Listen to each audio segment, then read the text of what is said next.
Assalamualaikum warahmatullahi wabarakatuh. Selamat berjumpa lagi. Apa kabar semuanya? Semoga di masa pandemi ini kita selalu diberi kesehatan, kekuatan, dan yang penting tetap semangat. Selamat bertemu lagi dalam mata kuliah dasar komunikasi pembangunan. Dan kali ini kita akan membahas topik kuliah ke-7 yang berjudul persepsi dan komunikasi. Nah, ini kompetensi belajar yang harus dicapai setelah mempelajari materi ini. Anda diharapkan tidak hanya bisa menjelaskan apa itu persepsi dan apa pentingnya untuk komunikasi, tetapi juga diharapkan Anda setelah mempelajari materi ini bisa menjabarkan bagaimana proses persepsi itu berlangsung.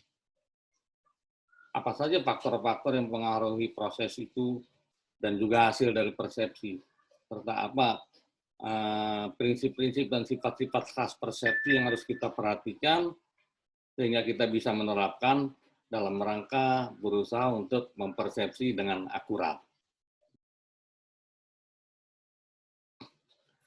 Pertanyaan pertama kita tentu saja, apa itu persepsi? Dan bagaimana persepsi itu berlangsung? Rahmat tahun 2005 menjelaskan bahwa persepsi itu merupakan inti komunikasi. Di dalam suatu proses komunikasi, persepsi itu penting. Kesamaan persepsi di antara kedua pihak yang berkomunikasi itu akan sangat menentukan efektif tidaknya komunikasi. Nah, persepsi itu sendiri adalah sangat tergantung bagaimana seseorang yang mempersepsi bisa menginterpretasikan stimulus yang diterimanya dengan akurat. Apabila seseorang itu bisa menginterpretasikan dengan akurat stimulus yang diterimanya, bisa diharapkan persepsi yang dihasilkan juga akan semakin akurat. Persepsi sangat penting dalam komunikasi karena persepsi yang akurat bisa memunculkan makna yang akurat. Kalau kita menangkap satu stimulus tertentu, yang pertama kali dilakukan oleh seseorang adalah mempersepsi. Setelah itu berdasarkan persepsinya, dia mengenai secara lengkap, kemudian dia akan memberikan respon terhadap stimulus itu, sehingga komunikasi berlangsung. Jadi sangat penting di sini persepsi dalam komunikasi. Kemudian persepsi seseorang juga bisa mengarahkan pilihan pesan. Pesan mana yang akan diresponnya. Tentu saja pesan yang disukainya, pesan yang menyenangkannya, pesan yang menarik perhatian dia, itu yang dipersepsi, itu yang dipilih, kemudian dia akan berespon terhadap pesan itu terutama. Yang berikutnya, pentingnya persepsi adalah karena dengan persepsi menentukan ketepatan penerimaan pesan. Ya. Persepsi yang akurat akan bisa menerima pesan secara tepat. Dan terakhir, persepsi juga bisa mengarahkan perilaku berkomunikasi. Coba kalau ada orang yang menyapa Anda, mau kemana Neng misalnya, atau dengan sapaan yang lain. Pasti bagaimana Anda menjawab sapaan itu akan tergantung bagaimana Anda mempersepsi orang itu kan. Dan bagaimana Anda mempersepsi sapaan itu, apakah sapaan itu menggoda atau betul bertanya atau bagaimana. Kalau persepsi kita sudah negatif, mungkin Anda segan-segan menjawabnya kan. Nah itulah pentingnya persepsi dalam komunikasi. Nah, dalam banyak hal kita tahu, di dalam proses pembangunan pun banyak demo di mana-mana, banyak debat tentang program pembangunan, banyak pro kontra dan sebagainya. Kalau kita lihat, itu semua banyak diantaranya yang sebenarnya adalah karena ketidakakuratan persepsi. Mungkin karena stimulus yang diterimanya tidak lengkap, sehingga persepsinya bisa menyimpang. Ditambah lagi dengan berita bohong, berita yang menyesatkan yang diterima, sehingga persepsi orang-orang bisa menjadi berbeda.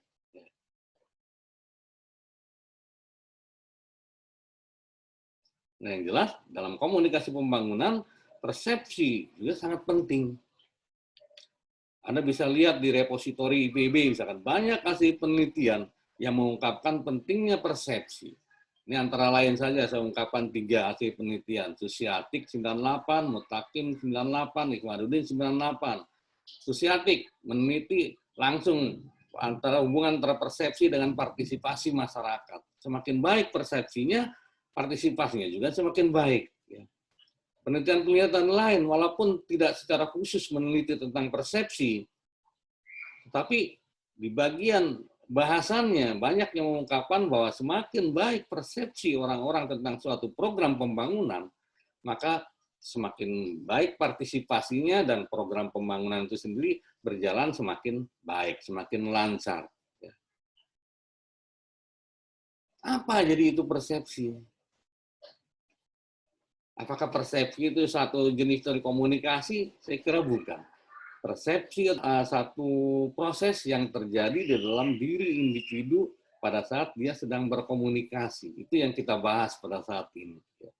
Nah, secara sederhana, Rahmat 2005 mengartikan persepsi sebagai pemberian makna terhadap stimulus yang ditangkap oleh indera atau sensori indrawi. Kita melihat sesuatu, kita mendengarkan sesuatu, itu stimulus ditangkap oleh indera kita. Nah, kemudian apa pendapat kita tentang yang kita lihat, yang kita dengar? Itulah persepsi kita. Sehingga dalam persepsi tidak hanya melibatkan sensasi atau diterimanya stimulus oleh indera kita, tetapi juga ada atensi, perhatian, ada ekspektasi, harapan, motivasi, memori. Itu semua terlibat. Nanti dalam prosesnya kita akan bahas. Nah, tentu saja banyak definisi persepsi yang bisa Anda baca, bisa kita temukan dari berbagai sumber. Ini contoh saja, saya sajikan beberapa definisi dari De Vito, Rahmat, dari Applebaum. Persepsi adalah proses dengan mana seseorang menjadi sadar akan banyaknya stimulus yang mempengaruhi inderanya, mempengaruhi rangsangan, atau pesan yang diserap dalam mana apa yang diberikan ketika orang mencapai kesadaran. Persepsi adalah pengalaman tentang objek, peristiwa, atau hubungan-hubungan yang diperoleh dengan menyimpulkan informasi dan menampilkan pesan. Persepsi adalah interpretasi yang dilakukan seseorang terhadap realitas yang diterimanya. Dan banyak lagi definisi yang bisa Anda temukan. Setelah kita tahu apa itu persepsi, bagaimana pentingnya dalam komunikasi, tentu saja yang perlu kita ketahui selanjutnya adalah bagaimana proses persepsi itu terjadi. De Vito tahun 97 menguraikan persepsi itu, proses persepsi dalam 3 tahapan. Tahapan yang pertama adalah stimulasi indera. Jadi tertangkapnya stimulus oleh indera manusia. Itu stimulasi indera, sering juga disebut dalam psikologi disebut dengan proses sensasi, sebagai proses sensasi. Nah, dalam sensasi atau stimulasi indera ini tentu saja perhatian atau atensi itu sangat menentukan. Dan perhatian manusia itu ternyata selektif. Apa itu perhatian? Perhatian itu tidak lain adalah satu kondisi mental di mana satu bagian dari stimulus nampak menonjol, sementara bagian yang lainnya melemah. Jadi kalau Anda memperhatikan seseorang yang paling terlihat adalah hidungnya, berarti perhatian Anda pada hidung orang itu. Nah, setelah ada stimulasi indera, kemudian yang berikutnya adalah yang terjadi berikutnya adalah proses pengaturan stimulasi indera. Jadi stimulus yang ditangkap indera kita itu kemudian diatur-atur, tentu saja menggunakan kerangka rujukan yang kita punya. Di sini ada prinsip kelengkapan dan prinsip proksimitas. Prinsip kelengkapan, stimulus yang tidak lengkap, kita akan melengkapinya sendiri. Dari mana kita melengkapinya? Dari rujukan yang kita punya. Dengan dilengkapi dengan yang pas untuk stimulus itu. Pas di sini tentu saja menggunakan ukuran kita sendiri. Prinsip proksimitas, kedekatan. Satu stimulus yang memiliki bentuk yang mirip atau sama dengan yang lain, kita akan menganggap itu merupakan bagian dari struktur yang sama. Jadi dekat-dekatkan. Ballpoint itu Anda akan masukkan sebagai alat tulis, bukan alat tukang, dan seterusnya. Nah, setelah pengaturan, yang berikutnya adalah penafsiran, evaluasi. Di sini merupakan proses subjektif. Karena apa? Karena bagaimana kita mengevaluasi, menafsirkan itu akan sangat tergantung kepada siapa yang melakukannya. Jadi ada satu proses evaluasi dalam menafsirkan yang dilakukan oleh yang menerima stimulus tadi. Sehingga kondisi stimulusnya dan kondisi diri orang yang menerima stimulus itu beserta kerangka acuan yang dimilikinya itu akan sangat menentukan. Mengapa? Karena proses evaluasi itu sendiri itu tidak lain merupakan proses membandingkan antara stimulus yang diterima dengan kriteria yang kita miliki. Kriteria dari mana kita peroleh? Kriteria ini kita susun berdasarkan rujukan yang kita punya.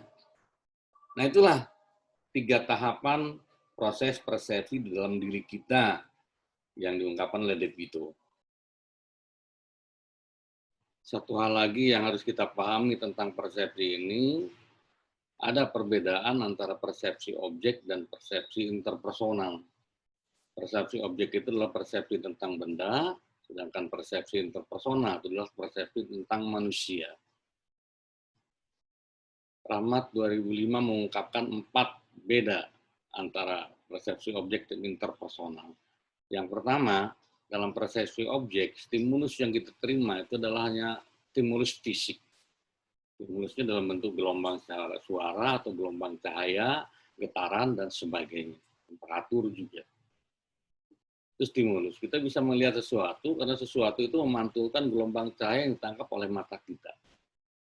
Begitu juga suara yang terdengar karena gelombang suara mengalir di udara dan akhirnya ditangkap oleh telinga kita dan seterusnya. Nah, dalam persepsi interpersonal, stimulusnya tidak hanya fisik seperti itu, juga ada stimulus lain. Apakah itu lambang-lambang verbal, lambang-lambang grafis, dan pihak ketiga. Jadi kalau Anda ditanya apa pendapatmu tentang papan tulis ini, yang stimulusnya hanya gelombang cahaya yang kita terima, kita tangkap, kita perhatikan papan tulis. Kalau Anda ditanya apa pendapat Anda tentang Sutisna, tentang saya, Anda tidak hanya melihat saya, mendengar saya, tetapi juga Anda tahu bagaimana foto-foto saya di Instagram, di Facebook, bagaimana hal-hal yang lain, informasi dari teman, nah itu akan mempengaruhi juga. Yang kedua, kalau kita mempersepsi objek atau benda, kita hanya berusaha memahami apa yang tampak saja, apa yang terlihat, terdengar, dan sebagainya. Tapi kalau mempersepsi manusia, kita bisa menduga-duga ada apa di balik itu. Jadi walaupun suatu saat seseorang itu penampilannya necis, Anda menduga maksudnya apa? Kok penampilannya rapi amat? Nah, itu. Yang ketiga, tidak ada reaksi emosional dalam persepsi objek. Papan tulis Anda pelototi, diam aja. Tapi kalau Anda mempersepsi seorang, Anda perhatikan dengan tidak berkedip, apakah orang itu akan diam saja juga. Nah, itu ada interaksi emosional. Dan yang terakhir, benda itu, objek itu relatif tetap. Papan tulis kemarin, hari ini, besok, lusa, minggu depan, rasanya seperti itu saja ya. Tapi orang hari ini baik, besoknya setengah baik, besoknya lagi jadi jahat, itu sebagainya. Sehingga secara umum persepsi interpersonal itu biasanya lebih sulit dibandingkan dengan persepsi objek. Nah, 2 orang yang melihat atau mendengar atau menangkap stimulus yang sama, belum tentu persepsinya sama. Mengapa demikian? Itu terjadi karena persepsi dipengaruhi berbagai faktor. Faktor-faktor tersebut adalah faktor stimulus, kemudian faktor perseptor atau orang yang mempersepsinya, dan satu lagi adalah faktor situasi di mana persepsi tersebut terjadi. Faktor stimulus, pertama, supaya bisa diperhatikan, supaya bisa dipersepsi, maka stimulus itu harus cukup kuat. Tetapi kekuatannya juga terbatas. Ingat, manusia itu memiliki nilai batas ambang mutlak. Telinga kita hanya bisa menangkap gelombang suara dalam frekuensi 20 sampai 20.000 Hz. Begitu juga mata kita hanya bisa menangkap gelombang cahaya, tubuh kita hanya bisa menahan suhu teratur dalam selang tertentu. Nah, intensitas stimulus ini selain nilai mutlaknya, juga intensitas relatif juga sangat menentukan, bisa mengarahkan perhatian.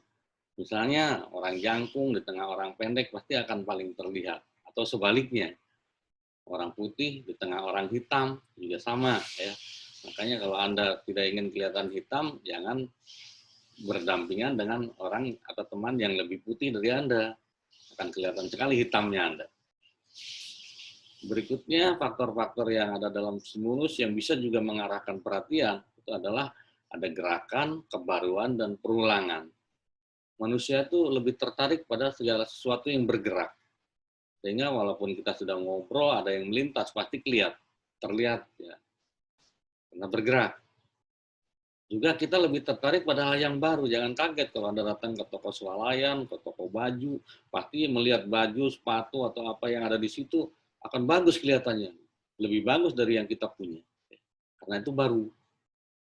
Dan sesuatu yang diulang-ulang, pertama ada iklan, lihat, cuek, kedua kali cuek, tiga kali, lama-lama kita perhatikan juga, lama-lama bisa tertarik kita. Nah, itu perulangan. Dalam istilah Jawa, ada peribahasa, witing tresno, jalaran sukokulino. Jadi tadinya mungkin tidak tertarik, karena terus berhubungan, berkontak, berkomunikasi, lama-lama jadi tertarik. Itulah pengaruh faktor stimulus. Ya. Faktor perseptor, atau orang yang persepsi, ada dua, yaitu faktor biologis dan faktor sosiopsikologis. Faktor biologis, orang lapar pasti akan lebih memperhatikan makanan, orang haus akan lebih memperhatikan minuman, orang yang sakit ya mungkin menganggap cuaca yang biasa aja terasa dingin oleh dia. Nah, itu faktor biologis, kondisi dalam tubuh dia. Atau faktor sosiopsikologis, orang marah susah mempersepsi dengan baik. Kata-kata biasa saja bisa dianggap ya mengejek. Atau begitu juga orang yang terlalu termotivasi, kalau kita sudah terlalu senang, nah itu bisa bias persepsi kita. Kita menyukai seseorang, yang jeleknya pun akan kelihatan bagus oleh kita. Begitu juga sikap kita, kalau kita sudah bersikap negatif, bisa mempersepsi dengan baik. Ya. Oke. Tiga adalah faktor situasi. Situasi di mana persepsi tersebut berlangsung. Ya. Jadi kalau orang berbicara keras-keras di terminal itu biasa saja, tapi kalau kita bicara di rumah sakit keras itu, apakah itu yang biasa? Orang nggak bisa mendelik ke kita ya. Kita terima telepon sore-sore, angkat telepon tenang aja. Tapi kalau tengah malam orang nelpon, wah kita berdebar-debar tuh menerima teleponnya. Ada apa ya? Baju yang dipajang di toko swalayan terlihat bagus, setelah dibawa pulang ke rumah, dilihat kok biasa saja. Itu faktor setting tempat ya. Di IG orang kelihatannya cantik gitu, padahal biasa-biasa saja misalkan kenyataannya. Itu faktor teknologi. Juga lingkungan politik, kalau lingkungan politik sedang panas, kita berdiskusi banyak-banyak bisa dianggap wah dicurigai oleh pihak berwajib misalnya. Orang mau kendaraan di kantor boros, dianggapnya boros karena pada saat masa resesi misalkan ekonomi sulit. Atau faktor-faktor lingkungan lain, itu semua bisa mempengaruhi persepsi kita. Yang perlu kita pahami juga, persepsi itu memiliki sifat-sifat dan prinsip-prinsip tertentu. Yang kalau kita pahami, itu bisa mengarahkan kita supaya bisa melakukan persepsi dengan baik.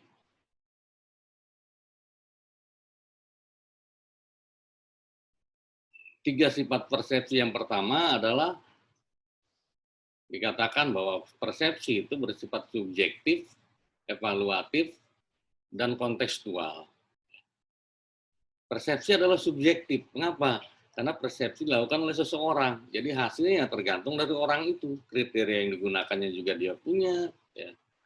Mungkin pengalaman dia juga berpengaruh, dan sebagainya.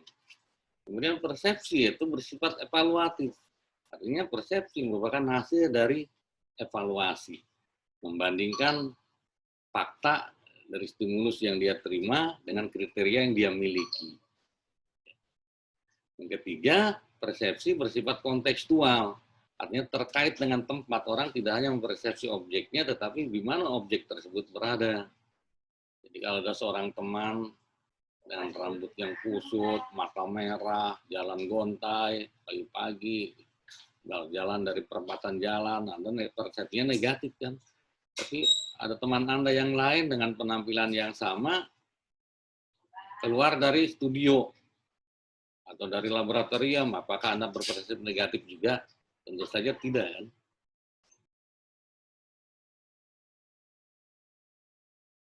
Sifat persepsi yang berikutnya adalah berdasarkan pengalaman dan dugaan.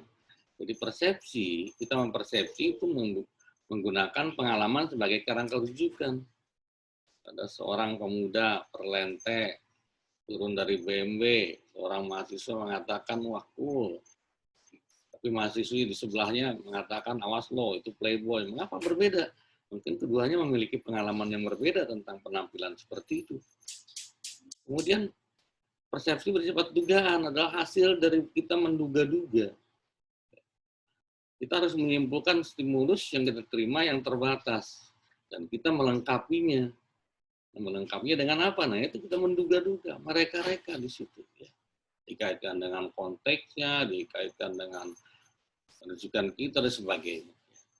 Nah, itu 5 sifat dasar dari persepsi. Hal lain yang perlu juga kita pahami tentang persepsi adalah prinsip-prinsip persepsi. Ada 7 prinsip umum di sini yang perlu kita ketahui, mulai atribusi, implicit personality theory, sampai dengan stereotipi. Atribusi. Prinsip atribusi mengatakan bahwa kalau kita mempersepsi, kita tidak hanya melihat yang nampak, tapi seringkali orang persepsinya lebih dipengaruhi oleh apa yang tidak tampak, apa yang dia duga. Misalnya, pada saat kuliah, seorang mahasiswi bolpennya jatuh. Tiba-tiba seorang mahasiswa buru-buru mengambilkan bolpen itu. Sambil nerima bolpen dan bilang terima kasih, tentu saja si mahasiswa akan bertanya-tanya, kok tumben? Nah, kalau kemarin-kemarin dia tidak seperti itu, hanya sekarang saja, berarti kan tidak konsisten tuh. Ya. Tambah besar pertanyaannya. Kalau mahasiswa lain tidak seperti itu, hanya dia saja yang mengambilkan bolpen, berarti konsensusnya rendah kan, semakin besar tanda tanyanya. Apalagi kalau hanya pulpen saya yang diambilkan, kalau buku, penghapus, dan lain-lain yang terjatuh, dia cuek, saya tidak mengambilkan. Ya. Perbedaannya semakin besar juga tanda tanyanya, yaitu atribusi. Yang kedua, seringkali persepsi kita dipengaruhi, ditentukan oleh personalitas yang tidak diungkapkan di sini.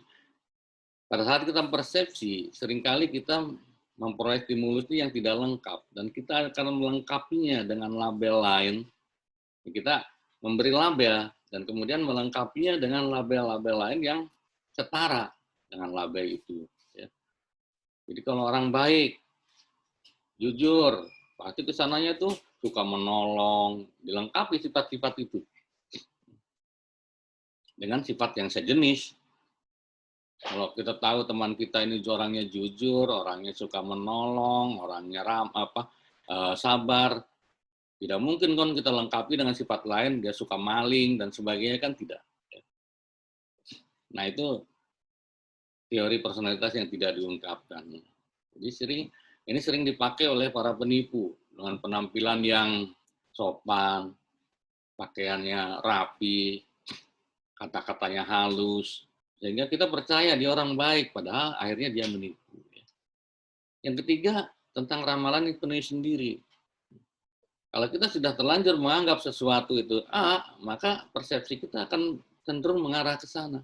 Makanya jangan sekali-kali kita mengejar diri kita sendiri negatif. Kita akan dengan tidak menyadarinya akan mengarah pada hal itu. Jadi dalam psikologi itu ada istilah keajaiban pengulangan. Kalau kita ingin IP kita tinggi misalnya, terus-terusannya tiap hari diucapkan ribuan kali saya nilai saya harus tinggi, nilai terus ya. Nah, seperti ini akan lama-lama akan tertanam di bawah sadar kita dan secara kita tidak sadari menggiring perilaku kita ke arah yang menuju ke sana. Berikutnya adalah aksentuasi perseptual. Jadi persepsi seseorang itu teraksentuasi, ada penekanannya. Ada dosen ngajar tidak bagus ngajarnya, dosen beranggapan karena mahasiswa juga malas ya, sehingga dia juga malas-malasan mengajar. Bagi mahasiswa karena dosen mengajarnya tidak bagus, sehingga mahasiswa malas-malasan ikut mata kuliah itu. Itu penekanan tiap orang ya. Tentu saja dikaitkan dengan dirinya. Kemudian kalau orang sudah termotivasi, kita punya teman dekat, baik ya. Orang-orang yang mengatakan hal-hal negatif tentang teman kita pasti tidak akan percaya. Mungkin kita menganggapnya sebaliknya. Itu halnya itu baik saja untuk kita. Ya. Berikutnya ada prinsip primasi resensi. Primasi itu kalau di depan letaknya, resensi kalau di belakang. Jangan heran kalau seorang mahasiswi datang di toko-toko sepatu, mau membeli sepatu, pertama melihat, dia lihat-lihat, pertama tawar, dan sebagainya. Kemudian lihat juga di toko lain. Setelah muter-muter selama 1 jam lebih, akhirnya mahasiswi itu membeli sepatu yang pertama kali dia lihat. Itulah efek primasi. Kesan pertama yang menentukan. Nah, kalau kesan yang terakhir yang menentukan, itu disebut efek resensi. Yang keenam, prinsip konsistensi. Orang dia cenderung mempertahankan persepsi yang sudah dirasakannya nyaman. Orang itu cenderung mempertahankan kenyamanan yang sudah enak. Akan dia pertahankan. Nah, kalau orang sudah cenderung menganggap mangga yang baik itu adalah mangga yang tidak terlalu manis, tapi manis asam, misalnya ada asamnya, maka orang itu akan menganggap mangga yang manis sekali sebagai mangga yang tidak bagus. Itu konsisten. Dan terakhir, stereotipi. Ini adalah generalisasi dari informasi yang sangat terbatas. Ya. Kita hanya mengetahui sifat-sifat yang terbatas, kemudian kita menyimpulkannya. Orang Jawa lembek, orang Batak, ya, maaf, ini hanya guyonan di kalangan ini, orang Batak kasar, dan sebagainya. Itu adalah stereotipi. Itu bisa saja muncul ya, karena prinsip-prinsip persepsi bisa seperti itu. Ya.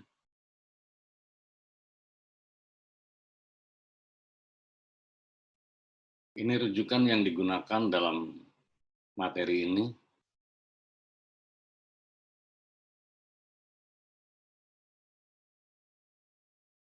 Demikian uraian tentang persepsi dan komunikasi.